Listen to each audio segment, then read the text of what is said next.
오늘 예수님의 그 공생의 시작에서 좀 소문이 좀 자자해서 예수님이 좀 이렇게 종교 지도자들 또 회피한 경우도 있고 또 이런 그 로마 제국의 그런 관료들을 회피하는 그런 모습들이 조금씩 보여요.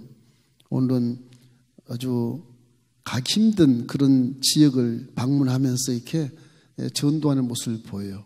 여러 가지 어떤 경계나 인종이나 어떤 남녀차별이나 어떤 종교의 이런 벽을 뛰어넘어서 복음이 들어가는 그런 모습을 우리가 바라볼 수가 있는 것입니다. 오늘 제가 상징적인 그림을 하나 그리고 설명을 하겠습니다.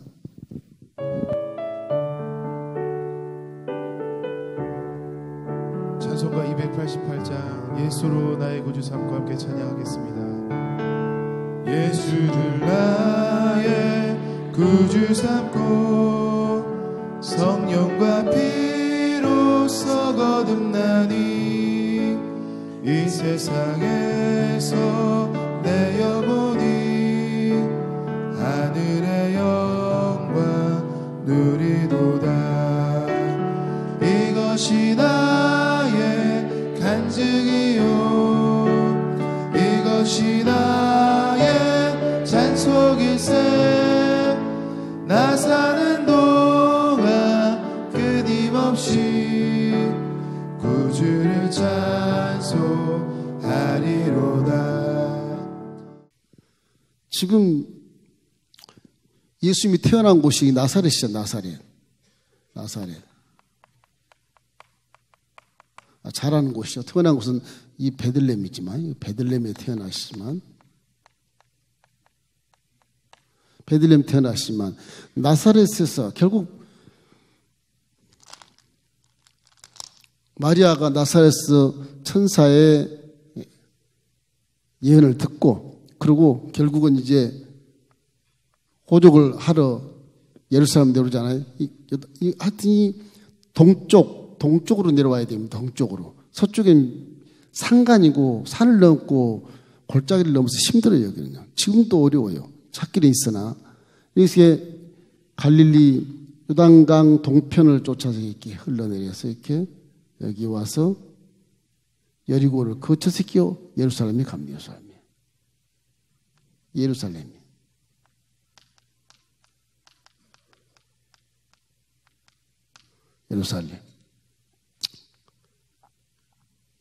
그래서 호적가로 이쪽을 먼저 오죠. 베들레헴에 와서 호적을 하고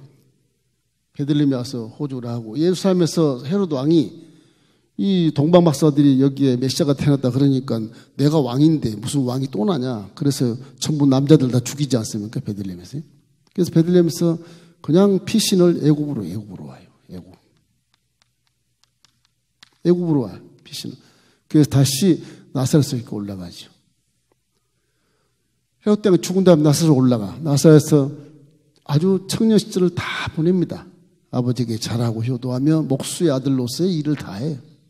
그리고 12살 때 예루살렘 한번 이렇게 또 왔다가 예루살렘에 이렇게 와서 성전에 와서 이제 종교시들하고 얘기도 하고 논쟁을 하면서 엄마가 예수를 잃어버린 그런 경우도 있었고 그래서 3일길을 나중에 늦게 이렇게 돌아가는 그런 경우가 있었죠. 그 다음에 다시 올라가서 이 나사렛에 그 하면서 결국에는 예수님이 이제 요단강 30세 돼가지고서 요단강 물에 와서 이제 침례를 받죠. 침례를 받고 나서 이 베들레헴 침례를 받고 이 사해 옆으로 전부 이게 이제 유대 광야인데 유대 광야에 와서 시험을 받습니다. 마귀에게 3번 시험 받아 다 이기지 않습니까? 침례받고 와서 전부 침례받고 와서 유대 광야 시험을 받아. 그러고 나서 회개하라 천국이 가까웠느니라 그 말씀을 증거하게 돼요. 그래가지고 다시 올라가요. 예루살렘 안 가요. 다시 올라가요. 갈릴리 지역으로 올라가 자기의 갈릴리 지역에 가서 이렇게 전도하는 과정 속에서 가나의 혼인잔치의 첫 기적을 체험하는 첫 기적. 그러고 다시 예루살렘 와요. 와서 성전 청결을 하고요. 그리고 다시 갈릴리로 가서 이제 가버나움 쪽에 와서 가버나움 가서 질병을 치료하고 하나님의 말씀을 가르치고 그리고 귀신을 쫓아내고 이런 일들을 많이 하다 보니까 이 전 지역에 소문이 자자하게 되잖아요. 종교지자들이 가장 귀를 열어서 이 사람이 누구길래 하나님을 저렇게 모욕하나 참 한심스럽다 이런 생각을 하면서 이단 연구처럼 그렇게 천하를 어지럽히려는 그런 사람으로 주목을 하겠단 말이에요. 그래서 주님이 이 갈릴리에서 어디로 갔냐? 세겜이 이 정도입니다. 이 정도. 이 기송강이 흐르는 이 지역이요. 아주 그 저지대인데 이 저지대가 이스라엘 평야예요. 이스라엘 평야. 무기또 평야라고도 해요. 무기또가 있어서 무기또 전쟁했던 유적이 많이 나오는데 이 이스라엘 평야가 이렇게 저지대입니다. 이 저지를 지나서 산을 넘고 또 넘어서 세겜이라는 곳에 와요. 세겜. 세겜이 와서 이 세겜이 이제 수가라고 하는 그 성읍이 조그만 마을이 있습니다. 수가라고. 세겜 남쪽에는 그리심산이 있고요. 여러분 저번에 배웠었죠. 세겜 남쪽에는 그리심산이 있고 북쪽에서는 에발산이 있다. 그렇게 배웠지 않습니까? 사마리아가 바로 여기에 있습니다. 사마리아가. 여기 사마리아. 글씨 지도를 좀 크게 그릴걸. 사마리아가 있어요. 사마리아라고 하는 데는 이제 베델이 한 요 정도 중간쯤 있고요. 베델이. 이 세겜은 어느 지파 땅이냐? 그러면 므낫세 지파 땅. 베델을 포함해서 이쪽 에브라임 지파와 므낫세 지파 땅이 야곱 족속의 땅이란 말이에요. 그래서 이 사마리아 성이라고 하는 데는 굉장히 역사가 깊습니다. 이 사마리아 땅은 아수르, 이 북쪽에 있는 아수르의 점령을 돼요. 멸망을 해요. 이것이 예수님 오기 전 722년에 멸망이 돼요. 이렇게 멸망이 되다 보니까 이 아수르, 그 다음에 헬라, 알렉산더 알죠? 알렉산더 왕이 또 여기 점령을 하고 이 북이스라엘이 남쪽보다 훨씬 더 먼저 점령을 당해요. 그러다 보니까 혼혈민족이 돼요. 그것도 식민지가 돼가지고서 여인들과 함께 이렇게 결혼도 하고 뭐 하다 보니까 이게 유대인들인데 혼혈민족이 돼버려요. 그래서 이 갈릴리 지역에 있는 모든 이 갈릴리 지역은 다 혼혈 유대인이라 그래가지고 유대인으로 취급을 안 합니다. 남쪽 유대인들이. 역사로 봐서 혼혈민족과 우리 순종 유대인은 다르다. 이렇게. 하나님이 순종 유대인을 선민으로 보지. 혼혈은 그건 부정한 음란한 것이기 때문에 안 받는다. 그래서 아주 저기하고는 상종을 하지 않습니다. 이 본문에 이 수가성의 우물가의 여인, 수가성 여기인데, 세겜 여기인데, 이 우물의 여인은 남쪽 유대인 옷을 입은 예수님을 바라보고 어떻게 당시 유대인이 나 사마리아 여인에게 말을 겁니까? 어떻게 물을 떠달라고 그럽니까? 이렇게 그런 내용들이 성경에 나오는데 그 이유가 거기 있는 겁니다. 왜 예수님을 이렇게 싫어하지? 그건 북쪽에 있는 혼혈민족의 그런 후손들이기 때문에 남쪽에서 인정을 안 해버려요. 예수님도 옷을 입고 다니는 거 뭐 유대인으로 딱 보이는 거예요. 유대인으로. 이래서 이런 오해할 수 있는 그런 것이 나타나게 된 겁니다. 이렇기 때문에 하나님의 전통을 법대로 지키는 남쪽 유대인들이 북이스라엘 사람들을 보면 아주 우상 숭배한 자로 그냥 그렇게 그냥 치부해버려요. 너희들 너희들은 하나님 선민이 아니야. 치부해버립니다. 자존심은 굉장히 강하죠, 남쪽이. 그래서 이 사마리아 전도는 이방 전도의 효시다, 그렇게 볼 수가 있어요. 이방 전도의 효시. 나중에 뭐 사도행전은 이제 사도 바울을 통해서 이방 전도의 사역이 들어가지만 이런 그 사건들이 지금 이게 이방 전도의 효시요. 처음으로 이방 전도하는 것입니다. 효시라고 볼 수가 있어요. 요한복음 4장 3절로 4절을 한번 읽어봐요. 자, 유대를 떠나사 다시 갈릴리로 가실새 사마리아를 통과해라 하는 계절. 저 말이요, 참 어려운 말인데, 뭐 이건 여러분이 뭐 몰라 되겠지만 유대에서 떠나서 이 유대 땅에서 떠나서 갈릴리로 가는데 사마리아를 통과해야 돼. 그러니 이때는 여리고성을 통해서 이렇게 요단강 동쪽으로 가는 게 아니고 아주 어려운 산간을 도시 이렇게 갔다는 얘기입니다. 이렇게 사마리아를 통과하는지라 이걸 통과해서 이제 갈릴리로 가려고 하는 거죠. 그런 거. 그러니까 이 중앙 산맥을 통과하는 거 이게 지금도 차는 거리 잘 안 갑니다. 뭐 중턱으로 몰아서 가지 꼭대기로 못 가요. 지금 예수님은 여기를 이 엄청난 그 중앙 산맥지대를 이렇게 걸어서 골짜기를 찾아가는 거예요. 예수님은 복음이기 때문에 이 복음이라고 하는 것은요, 소외된 곳에 또는 외면된 곳에 복음을 전하는 겁니다. 복음. 그래서 이 노선, 복음의 노선, 이 복음의 노선이 이게 복음이 전하는 거예요. 첫째로 복음은 여기다 할까요? 복음은 소외된 곳. 그죠? 그래서 이건 무슨 얘기냐? 인종차별, 인종이나 남녀나 뭐 종교를 뛰어넘습니다. 종교의 벽을 넘어서 복음이 들어간다. 종교의 벽을 넘는 복음이라는 거죠. 그래서 예수님이 말씀이기 때문에 말씀이 저 산간지방을 넘어서 실은 유대인 가짜 유대인 사마리아 땅까지 올라가서 복음을 전도하는 것은요, 이 바리새인들에게는 굉장한 도전 행위예요. 남쪽 유대인이 무슨 사마리아에 가서 복음을 증거해? 이건 우리 바리새인들 도전하는 것이다. 이렇게 나와요. 사두개인들은 그래도 북쪽에도 제사 드리거든요. 북쪽에도 그리심산에 가서 제사를 드려요. 북쪽에도 우상을 섬기고 드려요. 우상이에 우상 숭배한 것이거든요. 그러니까 종교 지도자들 중에 바리새인에게 아주 예수님이 딱 지킨 거예요.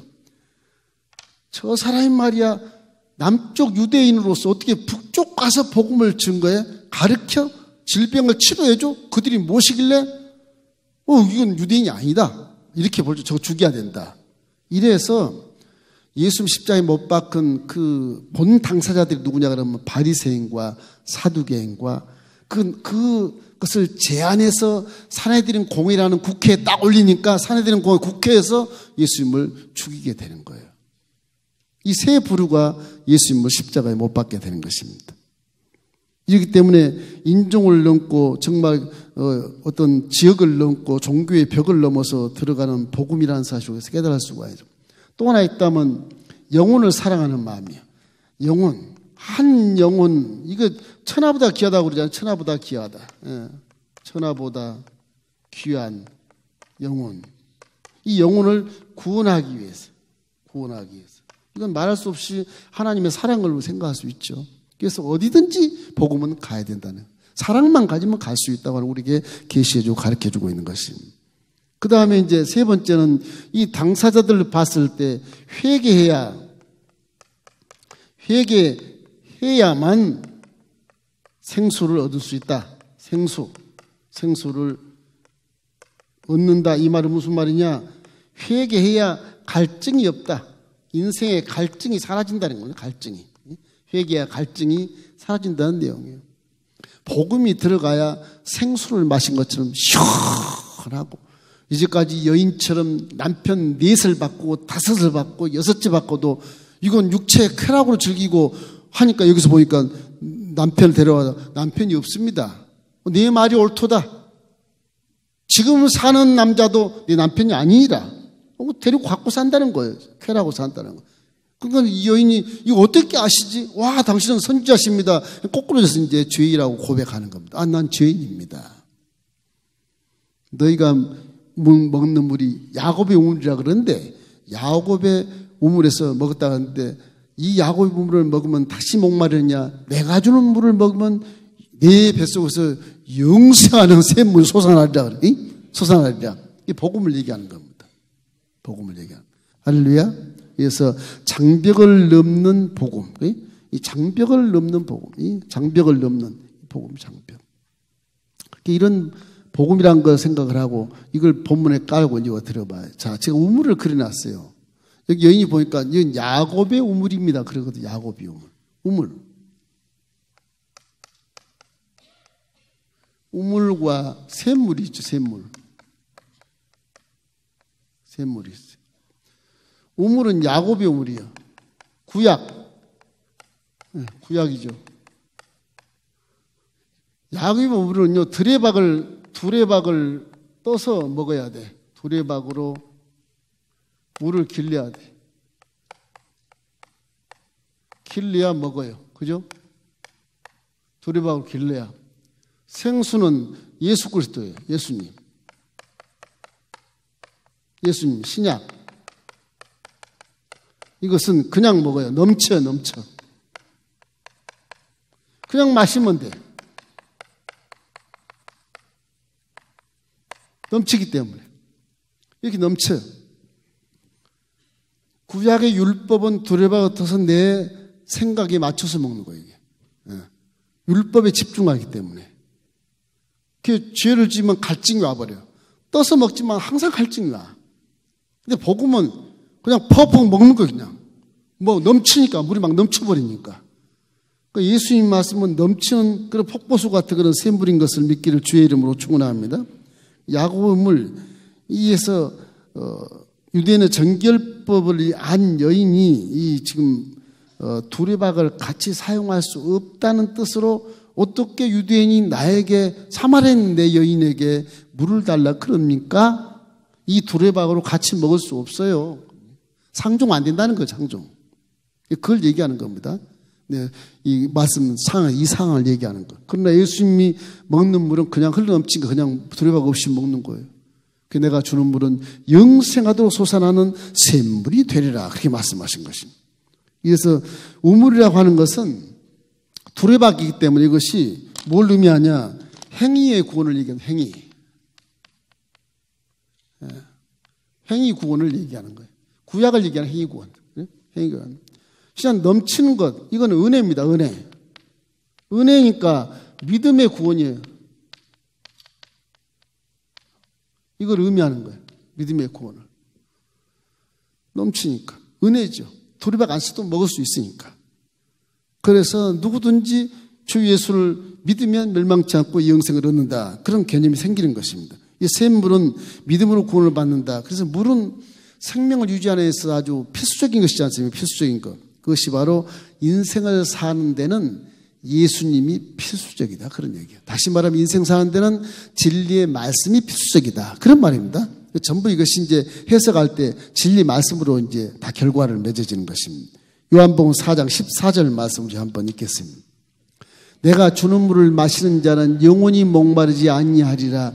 내가 주는 물은 그 속에서 영생하도록 솟아나는 샘물이 되리라. 우물이 아니잖아요. 샘물이 되리라. 그게 생명수라고 그러는 거예요. 솟아난다 그러면 할로에누라 그래가지고서 이게 막 넘치는 걸 제가 넘치는 거예요. 지금 제가 잘못 그런데 막 넘쳐버려요. 사방으로 넘치게 돼요. 물이. 주위가 다 적셔지고 내가 예수를 믿으면 주위가 그냥 변화가 되는 거냐. 내 환경도 변화돼 버리고 나를 만난 사람도 변화돼서 구원길로 인도되고 전도가 되는 거예요. 할렐루야. 여러분 주위에 여러분이 주 예수를 믿으면 여러분 집안이다 구원된 것을 믿으십시오. 그건 때가 좀 다를 수 있어. 때가 다를 수 있어. 그러나 집안에서 하나가 예수를 믿으면 다 예정론에 비교하면 예정이 다 있는 사람이면 때만 다르지. 기다려 보세요. 참고 싸우지 말고 열심히 그러나 빛이 되고 본이 되십시오. 예수를 이와 같이 다르다는 것을 보여줘야 돼. 그러면 주위에 있는 형제자매들 다 예수를 반드시 믿게 돼 있어요. 할렐루야. 안 그러면 내 모르는 다른 사람들이 와서 전도해서 믿게 만들어요. 그렇게 만들어. 그러니까 주 예수를 믿으면 너와 내 집이 구원을 받으니까 가족의 구원은 이미 됐다고 믿고 내가 빛을 발하면 돼. 말로써 곧말을 쓰고 싸우지 말고 건강한 모습으로 일하고 건전하게 살고 뭔가 가족 불신자와 다른 모습을 보였을 때 그 가족이 구원받게 되는 것입니다. 그 다음에 이제 우리는 샘물, 우물 이렇게 했을 때 이제 기도를 해야 돼. 기도에 대한 거죠. 관정을 얘기해요. 관정. 관정이라 하는 것은 샘물 파는 거죠. 파서 물을 가져오는 거죠. 그래서 이제 이 구약과 신약이 우물의 물은 말씀이지만은 이 샘물을 얻기 위해서는 기도를 해야 됩니다. 기도를 해서 결국 여러분 마음에 샘을 파가지고서 결국 이 샘물을 여러분 속에 끌어당겨야 돼요. 그것이 기도예요, 기도. 여러분 관정이나 그래서 쉬지 말고 기도해라. 그 말은 하나님 말씀을 놓고 말씀의 근거를 두고 기도해야 됩니다. 말씀의 근거를 두고. 야곱의 우물을 두고 기도하면 율법자가 돼. 그러나 샘물 예수님의 말씀의 진리에 근거하면 그것이 복음이에요, 복음. 그래서 말씀을 근거로 해서 정말 절대 긍정, 확신한 믿음으로 여러분 기도하시길 주의 이름으로 축원합니다. 그래서 물댈 관, 우물정, 그래서 샘을 파서 물을 대는 그런 시설이라는 것을 알 수가 있어요. 자, 우리 여기서 깨달을 수 있는 것이 하나 있어요. 뭐냐, 이 빨랫감 인생이라고 했는데 우리 인생은 다 이렇게 빨래를 해야 되나 봐요. 빨래. 죄 지어서 이거 두들겨 패가지고 이게 빨래, 이 사람 방망이 들었지, 방망이. 사정없이 그대로 패야 돼, 사람은. 이거 안 패면 이게 깨닫지를 못해, 보니까. 그건 돈이 있어서 깨닫지 못하고, 여유가 있을 때 깨닫지 못하고, 건강하다고 깨닫지 못하고, 높은 자 할 때 깨닫지 못하고, 뭐 이래. 다 뭐 물질과 명예, 권세에 휘둘려 가지고서 이게 뭐 훌륭한 사람 같은데 전혀 아니에요. 빨래를 잘하려면 새 옷처럼 때도 덜 묻고 항상 하얗게 바짝바짝바짝 깨끗해야 됩니다. 예수를 믿으면 깨끗해야 돼. 할렐루야. 우리나라 옛날에 이렇게 어머니들이 빨래하는 걸 보면 참 힘들더라고, 힘들어. 지금 한 10가지 가차를 해야 빨래가 완성이 돼요. 완성이 돼요. 내가 보니까 빨랫감 인생에 이게 처음 시작하는 건요. 우리 어머니 보면은 빨래한다. 참 이거 빨래한대요. 첫째는요. 바느질한 실 있죠, 실. 바느질을 다 뜯어요, 옷을 다 뜯어버려요. 왜 그러죠? 옷을 다 뜯어요. 옷 맞는 걸 다 뜯어요. 때가 있으니까 그냥 빨면 될 텐데 옷 고름을 다 뜯어요. 어떻게 된 게. 이것도 다 뜯고 다 뜯어버려. 응? 싹 뜯어요. 예수 믿으면 저렇게 좀 뜯는 게 좀 필요해. 나쁜 거 좀 갖다 버리고 이렇게 옷 고름이나 이런 데면 바느질한데 때도 묻고 잘 안 빠거든 이게. 응? 그 마음의 그런 술수와 방법의 그런 끈들을 전부 다 뜯어버리면 좋겠습니다. 더러운 때들을 다 뜯어내버려야 돼. 그러고 나서요, 물속에 집어넣고 막 방망이로 후드를 까요. 막. 와, 이게 방망이질을 그죠? 방망이로 때려. 여러분 마음을 방망이로 때리면 좋겠어. 이놈 마음이 간사스러워.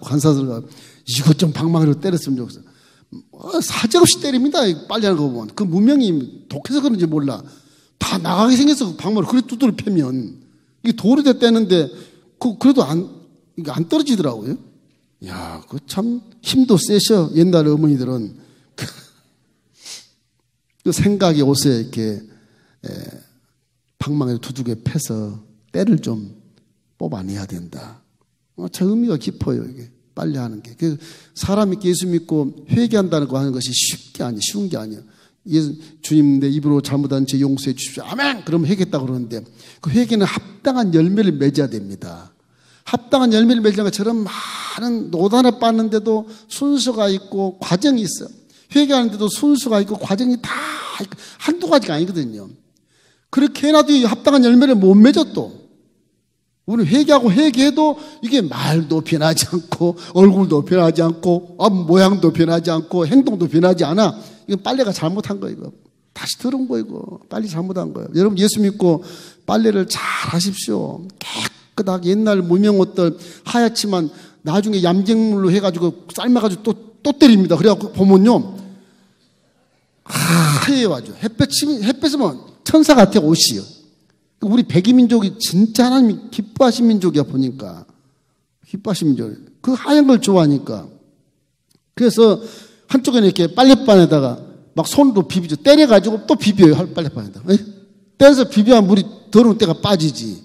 계속 그렇게 하는. 그래서 여기다 빨래판. 세 번째 빨래판에서 이제 비벼. 빨래판에서 비벼야 돼. 비벼서 전부 다 버려야 돼. 이걸 다. 뽑아내버려야 돼요. 그 다음에 이제 양잿물로 삶더라고. 아니, 때려서 뭐 이렇게 주물러 쓰면 됐지. 넣으면 될 텐데, 이것도 양잿물을 또 삶아요, 이게. 4번 양잿물. 양잿물로 삶으면, 5번째는 또 방망이로 쳐요. 방망이로 때려, 방망이로 또 내리쳐요, 또. 그거 삶았으면 다 빠질 것 같은데 또 내리쳐. 그거 참 신기해. 이렇게 깨끗이 가는 민족이 있을까 싶어요. 계속 양잿물로 삶고도 또 방망이로 때려야 모든 더러운 것들이 빠진다, 때가. 빠진다. 그래서 물에 헹겨가지고요, 이제는 햇볕에 말려요.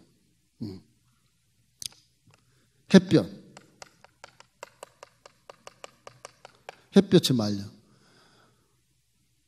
사람의 마음이 회개하고 나서 하나님을 바라볼 때 이제 내가 구원을 받았구나. 그래 알 수가 있어요. 이래서 우리는 항상 마음속에 이와 같이 회개를 할 때 하나님까지 바라볼 수 있어야 돼. 더 바라보려면요, 우리 옷에다가요, 뭘 해야 되냐? 풀을 매겨야 돼, 풀. 그죠? 풀을 매겨. 풀을 매겨 빳빳하지, 그지? 빳빳해. 주름도 쫙 잡아주고 아주 멋있는 사람이다. 이건 신앙이 좀 성장된 사람. 풀까지 매겨줘야 멋있게 보여요. 더 수준 높인 거 뭔지 압니까? 다림으로 때려. 다림질. 우리 어머니 보니까 다림질이 그 화로에 뭐 꼽혀놨죠. 화로에. 뭔 두라고. 인두 알아요? 인두? 이 다림질 인두는요, 주름살 다 펴줍니다. 쭉쭉 밀면. 정형외과 갈 필요 없어. 주름살 다 펴져요. 따라 잡아라. 이 잡는 게 이렇게 다리미가 숯불을 올려놨기 때문에 무거워요, 다리미가. 잘못하면 숯불인데 엎어져갖고 옷 다 타버려, 그게. 네? 그죠? 조금만 따라 잡으려 딸이 손이 놓아가지고 놔버리면 다 타버리는 거야. 옷 여러 번 버리는 경우도 있어. 근데 조그만 이런 이게 엘이나 뭐 이런 것들은 고름, 매우는 거, 옷고름 같은 것은 인두로 다 이렇게 돼. 그렇게 해서 주름을 다 펴더라고. 우리 신앙생활도 여러 가지 과정을 거쳐서 회개할 때도 뭔가 확실하고 하나님 기뻐하고 확답을 받고 세상 사람이 봐도 아주 뭐 내집기라 그러나 이렇게 줄이 촥 되고 이렇게 멋있게 입는 그런 모습이 신앙생활의 모습인데, 믿는 자나 안 믿는 자는 너도 좋고 나도 좋고 그냥 사는 거야. 그런 거라면 뭐 별 의미가 없어요. 일이 어떻게 보면 조금 부족하고 조금 못 배우고 조금 문화를 누리지 못하는 그런 환경 신앙은 더 좋아지는 것 같아요. 그래서 여러분, 이건 뭐 학자들이 합니다. 막 이렇게 신앙이, 이 교회 역사를 보면 신앙이 높아갈 때는요, 아주 문화가 저 밑으로 떨어집니다. 예. 신앙이 높아질 때는. 이게, 전문용어로 이래요. 헤브라이즘이라고, 헤브라이즘. 이 기독교 신앙이 아주 충치가 올라가면 문화는 톡 떨어져요. 왜 그럴까? 올라가면 같이 올라가 줘야 되는데. 교회 역사가 그래요. 또 문화가 막 올라가죠. 르네상스 같은 문화가 확 올라가죠. 확 올라가면 신앙이 또 툭 떨어져요. 신앙이. 참 이상해. 지금 우리가 21세기에 첨단 광물에 살고 핵무기를 만들어내고 뭐 세탁기 넣어버리면 그냥 나 방망이질 안 해도 되고 뭐 그냥 손 한 물 한 묻혀도 안 되는 그릇이 달다 보니까 신앙이 저 나락으로 떨어져 가지고서 30년, 40년, 50년 민더도 그 신앙이 살았는지 죽었는지 애매모호해요. 차든지 덮든지 해야 되는데 이게 저걸 양잿물에 집어넣을까 싶을 정도 그런 생각이 들어요. 그냥 들어가는 거 그게. 안 보이니까. 성경 그렇지 않습니다. 신앙이 높아가면요, 이 땅을 정복하고 다스리고 생육하고 번성하고 땅에 충만한 복을 받게 돼 있어요. 이 빨래를 좀 해야 돼. 이 빨래. 이걸 좀 했으면 좋겠어. 이거 안 그러면 전부 다 양잿물 집어넣고 삶든지 그래야 되거든. 이게 다시 회복이 됐으면 좋겠어요, 이게. 그건 침례왕이 말한 것처럼 도끼가 나무 뿌리에 놓여있다. 열매 맺지 않으면 다 찍어서 불에 던질 것이다. 그럼 무슨 말씀이 생각나는 거예요. 그러니까 제발 여러분 하나님의 말씀에 순종해서 양념을 삶기 전에 회개 많이 하시고 합당한 점을 맺기를 주의 이름으로 축원합니다. 그게 신상이 좋아요. 지금 아무리 제 머리 잘 살아봤자 결국 와서 문제가 될 수 있어. 그러니까 이 복을 줄 때 정말로 신앙인의 아주 수준 높은 그런 사람 같이 이렇게 다리미를 쫙 때리고 인두로 쫙 그냥 주름살 펴고 그냥 풀을 빡빡하게 매겨가지고 멋있게 그런 수준 높은 신앙생활 하기를 주의 이름으로 축원합니다. 내가 저거 생각하면서 마음속에 제가 회개를 많이 했습니다. 자, 이제 저는 죄에 대한 것을 이렇게 얘기하시면서 마지막에 이제 예배에 대한 걸 얘기해요. 이 여인이 사마리아 사람 아닙니까? 우리는 그리심산에서 지금 우상에 절하면서 예배를 드린대요. 그러면 선생님, 예배는 어디서 그리심산에 드려야 돼요? 예루살렘에서 드려야 돼요? 이렇게 얘기하는 거예요. 예수님 생각 유대인이잖아요. 예수님이 당연히 말하면 예루살렘 성전에 하나님이 계신다고 드려라. 그래야 될 것 같은데, 우리 입장 그래야 될 것 같은데, 그 당시에 다 유대인들, 바리새인들 그랬거든요. 예루살렘에 와야 하나님이 있다. 이리 와야 되고서 북이스라엘이나 터키나 무슨 아프리카나 요르단이나 사우디아라비아나 로마나 그리스가 전부 예루살렘 와서 6월절, 정막절, 초막절 다 지내거든요. 근데 그렇게 말씀을 하지 않으셔. 예배는 여기도 아니고 저기도 아니고 신령과 진정으로 드려야 되느니라. 보세요. 로마 제국시대 이렇게 반두동강이 나서 공산주의, 민주주의 이렇게 두동강이 났는데 진리는 한 편을 들지 않습니다. 그냥 하나님 창조주의 진리 그대로 말씀하신 거예요. 유대인과 바리새인들이 이걸 들을 때 아니 저 사람이 말이야 하나님을 예수만 만나는 건데 왜 신령과 진정 예배만 드리라고 그러고 어디서나 드리라고 그래? 이게 이제 퀘스천이 이게. 저 죽여야 된다. 저거는 하나님을 모욕하는 거다. 그렇게 된 겁니다. 근데 그 말씀을 율법주의자나 사두개인들은 몰라요. 구약에 다 있거든 그 말씀이다. 몰라요. 그 말씀 제가 읽어볼게요. 스바냐 2장 11절 말씀 한번 읽어봐요. 자, 야훼가 그들에게 두렵게 되어서 세상의 모든 신을 쇠약하게 하리니 이방의 모든 해변 사람들이 각각 자기 처소에서 야훼를 경배하리라. 각각 자기 처소에서 경배할 때가 온다. 뭐냐, 예루살렘 드린 것도 좋지만 그리스도에서 드린 것도 좋지만 네 처소에서 신령과 진정으로 드리라는 거예요. 요한복음 24절에 나와 이제 이 예배는 신령과 진정으로 드릴지 이렇게 나와요. 말라기 1장 11절도 그런 말씀이에요. 자, 읽겠습니다.